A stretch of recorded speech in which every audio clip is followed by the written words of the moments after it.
আসসালামু আলাইকুম ভিউয়ার্স, কি অবস্থা সবার? সবাই কেমন আছেন? আলহামদুলিল্লাহ আমি ভালো আছি। ঘুম থেকে উঠে আগে মুরগিটা ভিজিয়ে নিলাম, যেহেতু রান্না করব আর রান্না করতে দেরি হয়ে যায় এগুলো ভিজাতে ভিজাতে। তো এখানে ভিজিয়ে এখানে আমি আবার ডিপ ফ্রিজ খুলেছি। কালকে আমি সিঙ্গারা বানিয়েছিলাম আর এই সিঙ্গারাগুলো আমি ফ্রোজেন করেছিলাম। আর এই ফ্রোজেন সিঙ্গারাগুলো এখন ভালো করে জিপলক ব্যাগে বা এয়ারটাইট বক্সে আমি উঠিয়ে রাখব।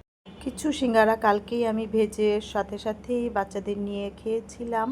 আর কিছু সিঙ্গারা এইভাবে ফ্রোজেন করে রাখি। আর আমি সব সময় একটু বেশি পরিমাণে করে রাখি, কারণ হচ্ছে পরবর্তীতে বাচ্চারাও খেতে পারে এবং মেহমান আসলেও দিতে পারি অনেক সময় যদি ঘরে থাকে আর কি। আর হচ্ছে সাথে আমি সেই দিন কাবাব করেছিলাম, সেই কাবাবগুলোকেও আমি ফ্রোজেন করেছিলাম। এর মধ্যে আমি দাওয়াত করেছিলাম বোনদের, ভাইদের, তারাও এসে অনেকটা কাবাব খাওয়া হয়ে গিয়েছে। এখন সেই ফ্রোজেন কাবাবগুলো এখন আমি অল্প কিছু রয়েছে সেগুলোকেও জিপলক ব্যাগে আমি ভরে নিয়েছিলাম। আর এখানে আজকে দুপুরে রান্না করেছিলাম সেগুলোকেও একটু দেখিয়ে দিলাম। ভাত রান্না করেছিলাম, কালকে ডাল ছিল, আর দেশি মুরগি রান্না করেছিলাম আলু দিয়ে। আর এখানে করলা ঢেঁড়স ভাজা করেছিলাম। আর বরাবর অনেকেই আমার খাওয়ার ভিডিওটা পছন্দ করেন, তাই চিন্তা করলাম আজকেও একটু খাওয়ার ভিডিও করে আপনাদের সাথে শেয়ার করি। তো আমি এখানে করলা এবং ঢেঁড়স ভাজা দিয়ে খুব বেশি মজা করে খেয়ে নিচ্ছি আর আপনাদের সাথে সেটাই শেয়ার করছিলাম। তো আজকে কে কী রান্না করেছেন সবাই কিন্তু আমাকে ভিডিওর মাধ্যমে শেয়ার করবেন। আমি অবশ্যই সেখানে গিয়ে একটি লাইক, কমেন্ট এবং শেয়ার দিয়ে আসবো।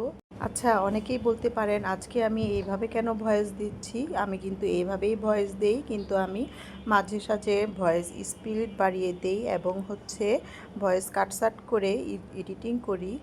এই কারণে আমার ছেলে বলে আমাকে আমি নাকি কবিতার মতো বলে যাই। তো যাই হোক, এখন থেকে আর কবিতার মতো কথা বলবো না, আমি নাকি খুব স্পিডে কবিতা বলি।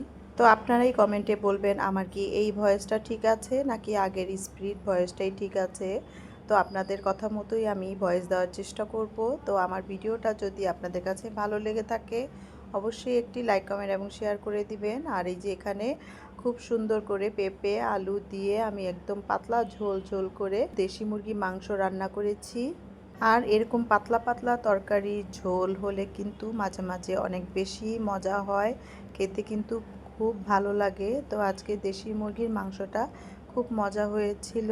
তো আজকের মতো ভিডিওটা আমি খেতে খেতে এখানেই শেষ করছি। দেখা হচ্ছে সামনে কোনো ভিডিওতে। সবাই ভালো থাকবেন, সুস্থ থাকবেন এবং আমার জন্য দোয়া করবেন। আল্লাহ হাফেজ।